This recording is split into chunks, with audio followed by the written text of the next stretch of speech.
I was gonna say, like, since we kind of turn on this like directness or assertiveness at work, is this something that you take home with you? Like, are you the same at home? Like, what does your role look like in the home? And that doesn't. I'm a married woman. I have 2 kids. I know some of you guys are single, kind of living on your own type thing. So, like, what does that look like? Are you kind of still embodying those same roles, like in your home, or are you doing something different? Like, what does that look like for you guys? Dang.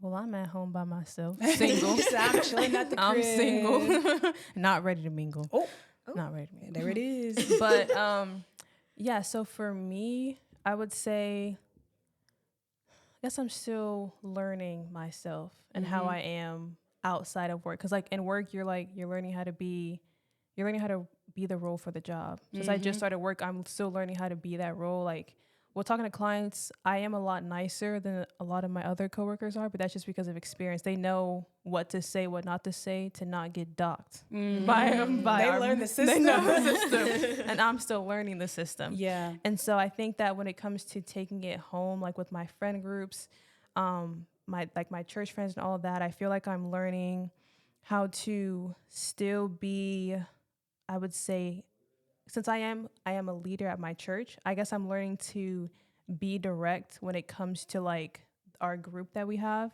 But when it comes to like the difference between work and my friend group, I think I'm still learning how to balance it, how to be direct, but also be that nurturing side. Because I think it's kind of hard for me because I'm an emotional person, but I've never expressed emotion till recently. Yeah. So I'm trying to learn how to express emotion, but also not express too much to the wrong people as well. Because I've had I've had a problem of expressing too much to the wrong people and getting the wrong advice. Yeah. And so I'm learning how to, first off, express to the right people and get godly advice. Yeah. So that's kind of where I'm at when it comes to how do I act when I'm not at work. Yeah. I would have to say for myself, like my job is very caring, nurturing, compassionate. So I give a lot of, because I do 4 10s. And so like from 7 a.m. to 5 p.m., I don't usually have a lunch break because I try to get as much done. So I have bro. so I need to eat at work. That's on period. Every day. That's on period. intermittent fasting. So Starvation. Anyways, it's a fancy way to say it. Right. but so that I could have a day off. But even in that, like when I come home, like I am mentally and, physically exhausted. Yes. But I also know that my role in the home is very important because my kids don't see what I'm doing at work, right? Like they only see the snapshot. They see me leaving and they see me coming back. They don't see the stuff that I do in the in-between. So I've learned that like, even in that, like I shouldn't take out my frustrations from work at home. So like once I leave work, I leave work. Like I, at the first year that I was working, I did a lot of bringing work home. Like I was doing charting at home. I was thinking about my work at home and I was always on edge. I was even looking at my stuff from the phone, getting notifications. I was like, could you not? It was a lot. And now like second year, I was like, no, things have to be different because I have to be present with my family. Like my kids, 4 and 6. My husband and I, we've been together for almost 8 years, but like 13 years together all together. So like even in that, just kind of learning. Half my life? Yes, it's half your That's life. half my life. I'm 26. I'm 20. Wow. You're like, I'm sorry, continue. Yeah, besides the point. But yeah, just like knowing to like shut work off when work needs to be shut off. So like when I'm home with my family, like with my husband, my kids, and just being intentional because like with me and my husband, like we supplement our teaching with our kids at home, which is a lot of work. Like that's already a lot of work you have to do. You make sure they're doing their reading, their writing, their math. Outside of like, if I were to take work with me, like I wouldn't be able to do those things. Yeah. My husband, he's African, traditional African man. So he loves to have freshly made food. So I like to cook. I want my food too. So, the cooking aspect, and also just like the chores around the house, like, cleaning the bathrooms, the stairs, the rooms, like organizing. And I'm very type A. So a lot of that can stress me out if things are not a certain way. But I've learned that if I can shut off work and do good work at work, shut it off and come home, take a breather. Or I usually talk to my sisters on my way back from work Not daily. usually. Every daily. day. Every day. Every day. To just kind of like compose myself, 5 get it all p.m. out, and then You see that ring? Yep. Sisters, ladies. and then once I'm home, it's like, okay, God, give me the strength to be able to pour into my family, because this is my full-time job, to be honest, is to be a mother and a wife. Work is secondary, because if that goes, like, my family still needs me. Like, Yeah. and so I'm not disposable with my family. I'm disposable at work. Like, they could get rid of me at any point in time, but you know, that's something that I've learned to do, like, over the past couple of years, to just prioritize family first, and just kind of hone in those nurturing aspects. Like my son today, he stubbed his toe. He was always stubbing his toe because he's playing a lot of plays soccer. soccer. And he asked me, he was like, Mama, can I have a hug, Mama? I was like, yeah, you can have a hug. And the reason why I say that is because it's actually gotten me, like, it's been a long time coming for my kids to be able to see me as their mother. Because at the very beginning, I was really focused, like, very work driven, and also driven in school a lot with my kids. And so being able to get to the point where my kids actually respect me as their mom. Yes, ma'am. No, ma'am. Yes, I'll take care of that. Like, literally, it's by the grace of God. And I think shutting off work has really been helpful in that. So You hit on something I feel like is key. Because, like, I mean, you mentioned the fact that, like, because when you first started out, like with your kids, like, you were working, you're in school, so that nurturing aspect wasn't there.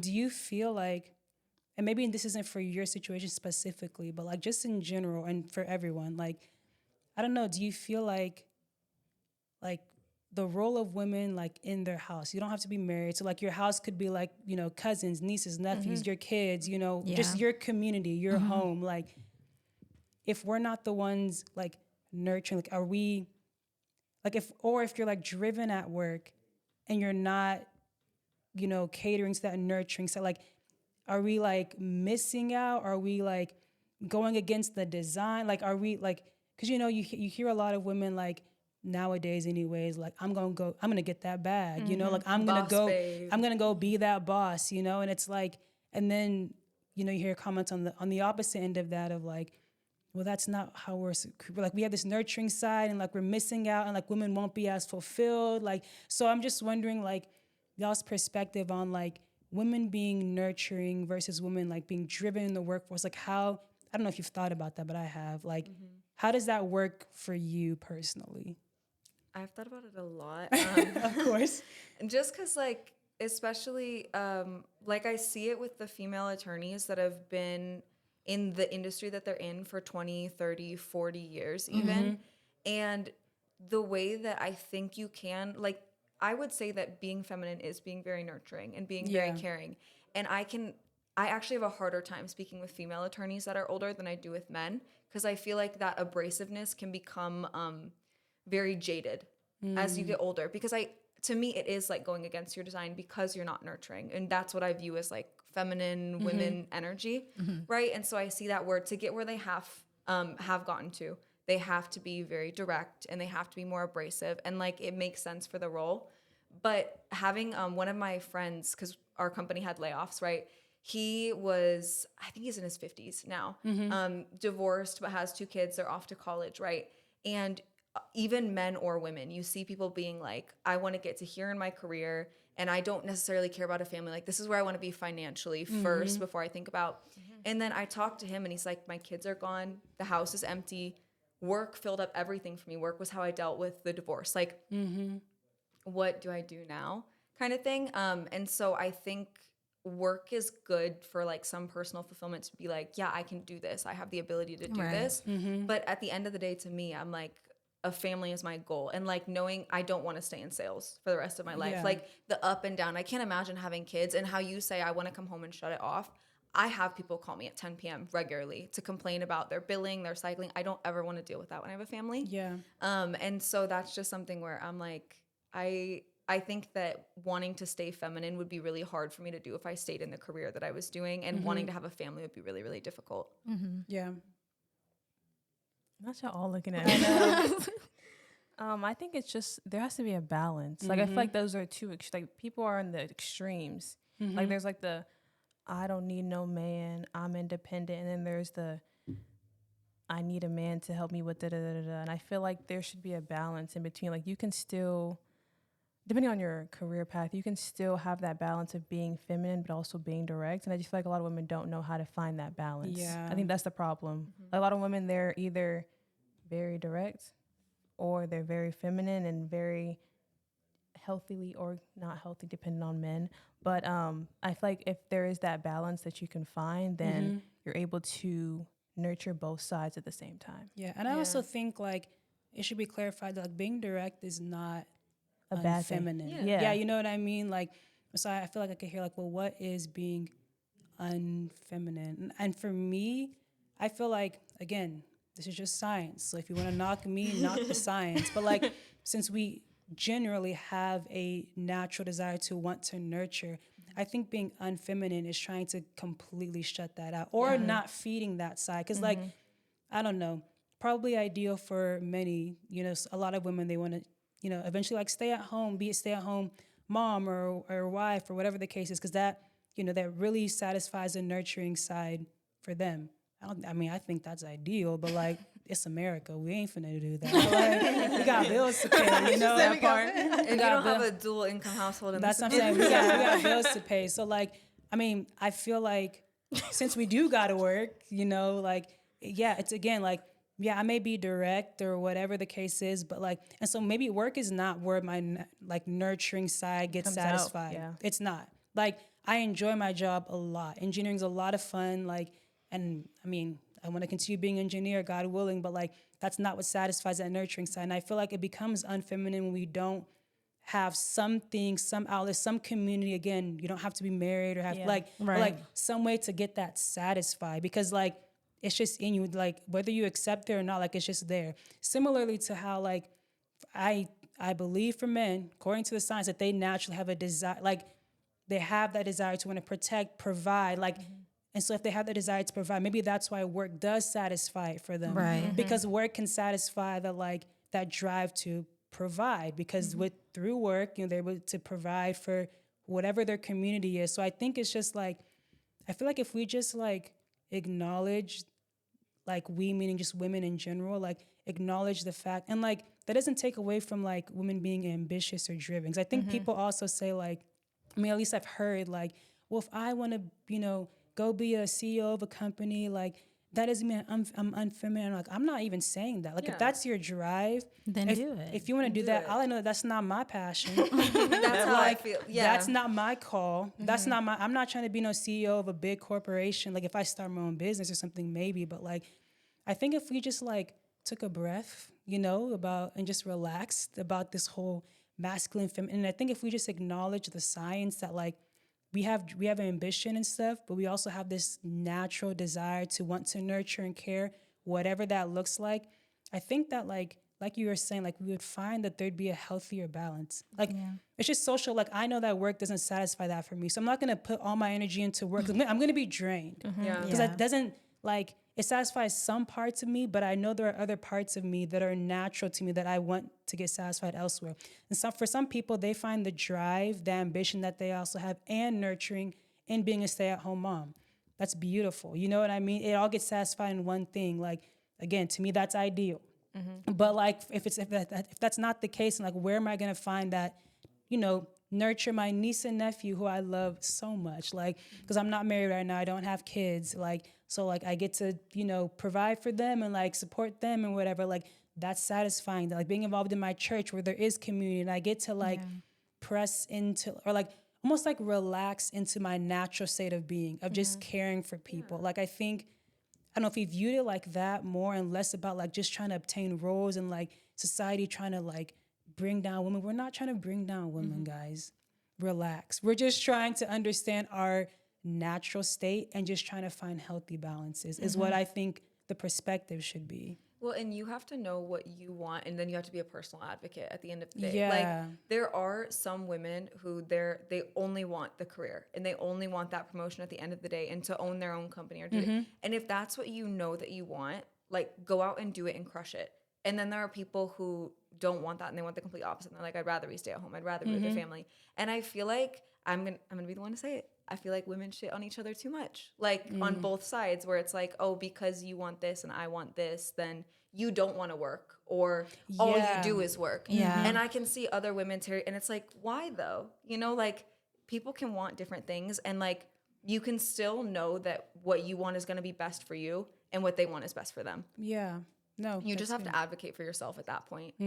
That's actually good because I've heard a lot of different back and forth between, like, you know, on YouTube, Instagram, you have like Yes. women displaying what they're doing in their home for their family. So they're like cooking, cleaning, like this is the life. But then you have some of us, I'm at home looking, I mean, I'm at work looking at what you're doing. I want to be doing the same thing too. I feel like Yeah. some women are like going to their backyard, pulling dirt, making mud, and somehow Yeah. creating some sort of like lotion for their kids and being like DIY, stay at home mom. Yeah, Like, and then you have some, you know, some of us are on the opposite side of that spectrum. Where like we don't have that. Like we literally have to work because of, you know. see, I just don't even like the way you word. We have to. No, work. not we have to work, but like if we're in a situation where both people are working in the home, like, you know, maybe that's just your reality for that season, right? For the season that you're in. And so what are we going to do about it type thing? I really like what you said. I feel Yeah. like we just need to like stop comparing ourselves. That's what I'm trying to say. Like, Yeah. we're always kind of going back and forth, but I feel like we talked about, there is no comparison. A stay-at-home mom is a stay-at-home mom, and that's what she's doing. A work-from-home mom is even different than somebody that's having to Yeah. go hybrid and come back, or somebody that's deciding to just do a career and have no kids. Like, that's a choice that they're making. But at the end of the day, we do have natural instincts to Yes. want to nurture and care. That's Even the- if you don't yep. want to have any kids, but you'll take care of those pets you have, though. You'll That's take what- care of those dogs. You know what I mean? Like, That's a come hot on, I'm telling you. take. Like, Let's be honest. if you're honest, there's one thing that you will care for and nurture. It's those plants that everybody wants Exactly. to get. Those indoor plants. That's what. So Naming your there's plants. something about us that, to our very core, we do enjoy those things. And Yeah. if you decide to shut that off, then I feel like you're missing out. And I've heard stories like, again, this is an anecdotal, Yeah. situation. So the folks are gonna come from me and say, that's not representative. Look, I'm just telling a story. Get your panties out of wad and go look at it yourself. But I remember when I was interning the summer after my sophomore year for an oil company, and one of my intern friends, his mom was like, really, I think she was like one of the VPs or whatever at this company. And she's the one who even told him, like, not married, had no kids. Like, she put career first. But by the time she was reaching the end of her career, she also felt like, I wish I had done things differently and like had invested more and like trying to find, like, have a family. And I'm not saying like that is everyone's story who's pursuing, who's trying to be a CEO. So don't come for me. I don't even care. But what I'm trying to say is like, if that's all you do and try and turn off or try to like dismiss the fact that we have a nurturing and caring side of us that, again, science will just prove, and that's where like I feel like the disconnect comes in, like the lack of contentment and things like that come in. Well, and I think a big part of that, people like think you either are masculine or you're feminine. We are so fluid. Like humans are such fluid people. Yeah, there's no box. Depending on who I'm with, I might be more feminine or more feminine. I was if about you to will. say, I don't even Or like that, more but masculine. But like, you know what I mean? Like in standard societal society, traits of yeah. what they want to say. And it's, to me, it's like, I feel like social media has done so much negative with that, of like, you look at the video of the mom cooking at home and you read those comments and it's like, go get a job. Go Yep, support they your tear husband. them You don't down. want to work. Yeah. And then the women who are like the boss babe career, right? You hear less of I feel like the comments of the stay-at-home moms Yeah. being like, oh, you should be stay-at-home, but they still get some of that. So on both sides, you get it. And people just need to recognize, like, you're not just a woman or just like, that's all you are. All you are these traits. Like we move and adapt to situations. That's how humans work. It's the people you're around. It's survival. Like you're not going to act the same in every group. Yeah. And so comparing is going to steal the joy, being like, you should be doing this or bringing down other people. Like even social media in general, you wouldn't say the same things to that woman who's working stay at home if you were talking to her across the table. Yeah. The boldness that people have is being No, the really. audacity, the audacity to bring people down on social media in a way you would never speak to that person in person. Yeah. Where it's just one of the things where it's like, you're going to make yourself miserable being like, well, you should be doing what I'm doing, or what I'm doing is better than what you're doing. Yeah. Or I'm only this and you're only that. Yeah. So you should follow this path. That's not how people work. Yeah. And sorry, I don't know if you're about, okay. I was just going to say really quick too, I just feel like yeah, when it comes to whole like the masculine, feminine thing, I was talking to you guys about it, like even like feminine energy. Like I was told before too, like, you know, in order for you to really have that feminine energy, like you need to have like nails done, hair done, like the makeup, bust and down 30 inch. yes, like you gotta have that. Bust down 30 like inch. we gotta be like, you know, like the super tight clothes and all that stuff. And I'm like, I'm not against those things, but like that's not my vibe. You know what I mean? But like there are several people who have told me like, but you're not being feminine enough. And you know that was a whole struggle for a while. But it's like the thing is like these standards of like masculine, it really is like society putting it on us. Like, because I don't know, like for me now thinking from like a Christian perspective, like I don't see that in the word of God. Like, I mean, you know, the infamous Proverbs 31, like she out here, like she out here in She's the a market. businesswoman. She's a businesswoman. I know. She's serving. And Proverbs 31, I believe it was like a mother writing to her son, like, hey, when you go and find a wife, she needs to have these qualities. Like God was the one saying, like, look, she's taking care of her home. She a boss. And her husband, like, I mean, whoever find like a woman like that, like who can find, like she's more precious than rubies and all this stuff. So it's like people get mad about this masculine, feminine tradition and roles, and they even try and fault like Christianity and stuff like that sometimes. And I know sometimes maybe Christians take it out of context, but like for me, I feel like femininity is like just relaxing into that natural caring that science shows us we have. Like what does that look like in your different situation? It's gonna depend, you know, like, and then masculinity, I would say, is like, again, naturally men want to provide and protect. They're playing into that role. Now, what does that look like for your situation? It's gonna depend. And like there are seasons and stuff where that may like fluctuate, it may shift, but it's like that's the energy, that not like wearing all the makeup. And like, now if you want to do that, I'm not against that. I'm just saying that should not be the standard of femininity. Similarly to like, you know, being a gym bro should not be the standard of masculinity, because these gym bros out here, y'all be trifling. Bro. Like, get out of my face. Y'all are too buff for me anyway. I ain't got time for that. So it's like, I don't know. I feel like a lot of the like bad kind of like perspectives we have on that, I feel like it's more society driven than anything else. Because if that's the case, if it's a character thing that makes you masculine, feminine, like along with if you're literally born male or female, like if those are the things that make you masculine, feminine, then you're gonna see femininity like in all sorts of ways, right? You'll see masculinity in all sorts of ways, even though, but that core concept will be there, but the application of it will be different based off the situation. And then we wouldn't trip as much, because it's not like it looks like gym bro doing this, or it looks like lashes and this. No, it's a character thing, and you'll see that character in all sorts of situations, you know? So. Well, and what has it been like for you guys when it comes to society, traditions, with culture? Because like how I mentioned, with even just language, we can be very direct as Italians. Yep. And so just kind of wondering for you what it's been like navigating that within your own. Like I've been told I talk like a man because I translate English from Italian. So sometimes I will literally say things as directly as I would in another language. Yep. And a guy that I dated at one point was like, you know, you talk like a man just because I'm direct, right? So what has that been like culturally for you? Honestly, I feel like we're also pretty direct as well. Culturally, African, yes. Africans. But I don't think that even the way that we're direct, like I think it's very different depending on the situation as well. Like the way I'm going to be direct with my sister will definitely be different the way that I'll be direct with, actually, let me stop.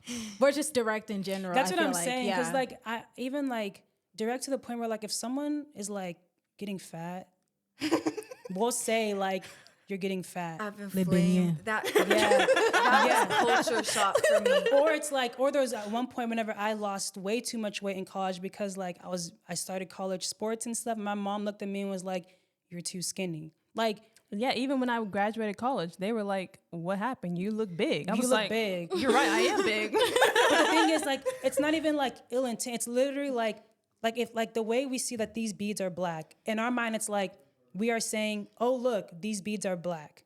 So it's the same. It's not even an like, observation. It's literally an observation. It's not like derogatory, like one way. It's like, oh, you are bigger than you were when you entered college. And we know that the lifestyle you've been living is unhealthy. You should do something. You're too skinny right now. Mental health stuff. So like you should like what's going on here. So it's just very like observation based and very neutral, not the same like case, but culturally like Africans, like that's okay. Like men, women, like, so like that's not masculine or feminine in the African culture. That's just being just an African. is. It That's just is. interesting. But for Americans, like that's masculine. And that's what threw me off. I was like, what? Yeah. Like, so that's been like an interesting like transition. So now for me, like I like preface things a lot. Like, hey, I naturally ask a lot of questions because I'm curious, because I want to understand. Like I'll preface it beforehand so that people who don't know me, who are getting to know me, can understand like, one, I'm not trying to interrogate, I'm not trying to come from you. If it's too abrasive, like let me know. I apologize. Like I'm learning how to, like say things in a way that won't, I mean, if you get offended because of the truth, that's not my problem. But the way I deliver the truth, I can try my best to not make that be offensive. If you have a problem, take it up with God. Literally, literally. I'll try my best to deliver it right, but if you're offended by the message, that one's on you. Americans, like someone could be very morbidly obese and they'd be like, they're just thick. But then some of my friends from different cultures would be like, nah, he's fat. Like, Yeah. and I'm like, when my husband, when he first met me, girl, I thought I was the cutest thing. She spent time trying to find an outfit. I remember she was freaking out trying to find an outfit. I like to worked wear. out, walked in, and I thought like I looked good, and he said, "You're fat," just like that. And, like I was would like, cry. and I wouldn't even I was cry. like, though. I was like, I don't think I cried. No, you didn't. No, I did. I think I just like processed it, and I was like, what? I was like, are you kidding me? Like, I was like, whatever. But like, I was hurt, yes. But like, I knew that I needed to hear those words because that told me like something needed to change, right? And I feel like we're in this sugarcoat society. We need to stop. We gotta we need to share the truth and love. Like, yes, but like, we gotta stop sugarcoating things. You can say it nice without like That's what I'm saying. making them not being delusional. Like you can still say That's it what I'm saying. That's why it's respectfully. like, because if the purpose, like, because again, that doesn't mean just say whatever, but like, I'm gonna tailor the way I say the message depending on who. Because if my intent is that I really want to help Nelly, then I'm gonna say it in a way to where like it makes sense to her, but it's still the truth. Yeah. Like I remember, for a really quick example for me, like when I was getting stressed out about work, because y'all, when I told you I was sprinting at work, been sprinting, and like I called someone in my family and I was like, this is just a lot, and the response, it was actually your husband, let's be honest, and he was just like, stop being a wimp. And I said, no, I need that. I don't do well with the like, oh, I'm so sorry. It doesn't work for me. He said that to me and I was like, oh my goodness, you're right. Light bulb. No, it was literally like, what? Like, step up. And it helped so much. And I actually told my coworkers that, because I had been like having slight and like off a week. And one of my coworkers was like, hey, but you're not a wimp. And I said, no, you're missing. I'm not. You're missing the point. I know. I missing the literally point. know I'm not a wimp. Like, I ain't got those self-confidence issues. It's like step up to the plate. Like, stop trying to cower away from the situation. Like, step up. Yeah. But it just made sense for me. And so, yeah, I just feel like we're just direct. And it helps me out of, but like, it's definitely been a culture shift. And I was just like, I don't need the extra sympathy. Yeah, and I can talk about that real quick. Because, like, even, yes, it is your husband always who says He been giving wise that words. tea, Not the though. accountability. Okay, wisdom. Yeah, Okay. he was telling me, like, welcome to adulthood. Yep. Like, when I entered adulthood and life was lifing, and I was like, I ain't got no one to speak to. I ain't got no man no more. It's just me in my apartment and God. He was like, welcome to adulthood. And it's funny because I take that information and I see the way my American friends are, and how like they like to cater to each other's needs. It's more so of like, oh my goodness, like what do you need from us? And it's like, welcome to adulthood. Yeah. Yeah. Learn how to deal with tough things and keep it pushing. Yeah. Like you can't always like be so, no, like you can't do that. I'm sorry. We're grown adults. Like yes, there's certain reasons, like in certain circumstances where you have to do that. But like I'm seeing the culture difference. Like growing up African, and seeing my American friends and how like something goes wrong, everyone jumps to the, oh my goodness, what do you need from me? Like it's like we're children. We're not children anymore. Like we're not children. Yeah. And I was gonna say, I just feel like even, I don't know, like even as a woman, working woman, right? We're all working here, working ladies or whatever. Like, I don't know, the quicker that we like learn to just, I don't know, like understand ourselves, and not even just women, I think just people in general. Yeah. Like the quicker we learn to like acknowledge your feelings. Like, don't suppress your feelings. Like, whenever I'm upset, I tell myself, I recognize I'm upset right now. Like, I recognize that. Why am I upset? I recognize I'm upset because X, Y, and Z. Like, because you can't control your feelings. You control how you react to them, you know, your actions out. So you acknowledge that. But the quicker you can do that, acknowledge them, and then, like, keep it pushing, I just feel like the quicker you are, like, to succeed, you know, and not let anything, like, I don't know, just keep you down for too long. Because you can be down, but you can't stay down. That's what I'm saying. So, Well, and I think it was you that had mentioned to be careful of who you get advice from, right? And I think that as you get older and as you put more like work into like Christianity, religion, you realize like, hey, I should have discernment with who I share things with. yes. And so I think getting older is recognizing when someone that loves you tells you something. No matter how direct they are, if you know at your core that they love you, they're not saying it to hurt you. Yeah. Like, they're not saying it to be malicious. And I think we all have egos. Like, we can take it and be like, oh, so you think that I'm too soft. You think that I'm not good enough with this. Or you think that I'm ugly because I'm fat, right? And we internalize it. And I feel like that's usually the initial thing. And then you have to recognize and be like, no, but that person is here for me in everything in my life. They've seen me change. They care about me. And they want the best for me, which is why they're doing it. So if you go and you talk to everyone about your problems, you're probably going to get advice that isn't good. You're going to get people that don't really care about you. And then you're like feeding in words to have people to use against you. Like, because they don't really care. So they're taking that and using it. But if someone really cares about you and they share that with you, just like recognizing you don't have to internalize it and they're not saying it to hurt you. Yeah. Yeah, that's good. Man, do you have? I feel like this is like our last words Our of closing, advice. I know, like we're like is. dropping a little bit of tea. What's your last like piece of advice? Because you're like working, married, got kids. Like you got a couple things on your plate. You are a working woman. So like, any last minute advice for the rest of us? Please. Help us. Help us. With your white flag, please. Help us. Eh? Honestly, I like at the very core, you guys know that I'm a Christian. So like at the very core, like understanding who you are, but also putting God first in all things. Period, Pooh. Because I feel like when you put God first in all things, like you start to really understand things about yourself and things that you need to work on, whether it be in the workplace, whether it be as a woman, as a, being single, being a wife, even being like a coworker. Like there are many things that we would like to do, but at the very core of it is understanding who you are, because we all have faults, and when we work on those things, we're able to kind of move in a way where it's just natural, right? Yeah. And so I think that even as working women, like, it's good to be ambitious with the things that we want to do at work, but also like I encourage each and every single one of us to have that one thing, right, that you are passionate about. I know some of us here is music, poetry for Mia. Shout out to Mia. What's the name of your podcast again? The Poetry Corner. The Poetry Corner. Go ahead and put that down, Poetry Corner. And while you're doing that, Victor 2.0, music artist, Christian artist, go ahead and say that too. Yeah, and also her leading and caring for, like young adults. Like I think that finding your niche, like something that you really enjoy doing, even if you're not, a wife or a mom, like finding something that really brings you joy, because I feel like when you have something outside of the workforce, like it really does give us a sense of fulfillment in that area that we were talking about. So just encouraging you guys in that. Keep God first and go be a stay-at-home mom. It's an idea. Let's it see is where like, it goes. don't we all want that though? Yes. We all want that. All right, wrap it up. Hot take. All right, guys, that was the podcast. All right, love you guys. See where